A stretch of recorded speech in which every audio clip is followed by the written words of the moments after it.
എന്ത് ഭംഗിയുള്ള സ്ഥലമല്ലേ. ഞങ്ങൾ നമ്മുടെ കുർത്തീസ് ആൻഡ് മോറിൻ്റെ സ്റ്റോക്ക് എടുക്കാൻ വന്നതാണ് ബ്രോഡ്വേ എറണാകുളത്ത്. സ്റ്റോക്കൊക്കെ എടുത്ത് ഇങ്ങനെ നടന്നു വരുമ്പോഴാണ് നല്ല ഭംഗിയുള്ള ഒരു അമ്പലം കാണുന്നത്. നിറച്ച് പ്രാവൊക്കെ ആയിട്ട് ആൾക്കാർ അതിനെ ഫീഡൊക്കെ ചെയ്യുന്നുണ്ടായിരുന്നു. അപ്പം നമ്മൾ കുറച്ച് നേരം അവിടെയൊക്കെ നിന്ന് നമ്മുടെ ഉണ്ണിമോൾക്ക് അവിടെയൊക്കെ നല്ല ഇഷ്ടമായി. അപ്പോഴാണ് മഴ പെയ്തത്. മഴ പെയ്ത് കഴിഞ്ഞപ്പം അവിടുത്തെ ആംബിയൻസ് മൊത്തത്തിൽ മാറി. നല്ല ഭംഗിയുണ്ടായിരുന്നു അവിടെ നിൽക്കാൻ. നല്ല പീസ്ഫുള്ളായിട്ടുള്ളൊരു അമ്പലം. അതൊക്കെ കഴിഞ്ഞപ്പോൾ നമുക്ക് നല്ലോണം വിശന്നു. അപ്പം നമ്മുടെ കൂട്ടത്തിൽ വെജിറ്റേറിയൻസാണ് കുറച്ചുകൂടെ ഉള്ളത്. അപ്പോൾ അതുകൊണ്ട് നമ്മൾ ഒരു വെജ് റെസ്റ്റോറൻറ്റ് പ്രിഫർ ചെയ്തു.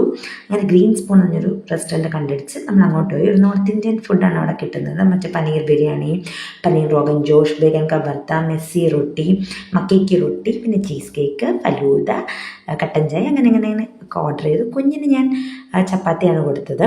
കുഞ്ഞിന് ബാക്കി അങ്ങനത്തെ സാധനം നമ്മൾ കൊടുക്കില്ല, കേക്കൊന്നും. അപ്പം അതുകൊണ്ട് ഇവരിത് കഴിക്കുമ്പോൾ ഞാൻ കുഞ്ഞിനെയും കൊണ്ട് പുറത്തു പോയി. അപ്പോൾ അവിടുത്തെ ഓണർ ഇവളുടെ വാട്ടർ ബോട്ടിൽ ഞാൻ അവിടെ വെച്ച് മറന്നു, അത് തരാൻ വന്നപ്പോൾ ഇവൾ താങ്ക് യു എന്നൊക്കെ പറഞ്ഞ് ചിരിച്ച് മയക്കി. അപ്പോൾ അവരൊരു ഐസ്ക്രീം ഫ്രീ ആയിട്ട് നമുക്ക് തന്നു. ഇവർക്ക് പക്ഷേ ഐസ്ക്രീം ഒന്നും കൊടുക്കാറില്ല. അതുകൊണ്ട് ഐസ്ക്രീം നമ്മൾ കഴിച്ചു. നല്ല കിട്ടിലും ഐസ്ക്രീമായിരുന്നു. അതൊക്കെ കഴിച്ച് നമ്മൾ പിന്നെ അവിടെ നിന്ന് പോയി. അപ്പോൾ ഇന്നത്തെ വീഡിയോ ഇത്രയേ ഉള്ളൂ. അപ്പോൾ നിങ്ങൾക്ക് ഈ വീഡിയോ ഇഷ്ടപ്പെട്ടാൽ ലൈക്ക് ചെയ്യുക, ഷെയർ ചെയ്യുക, കമൻറ്റ് ചെയ്യുക. ബൈ.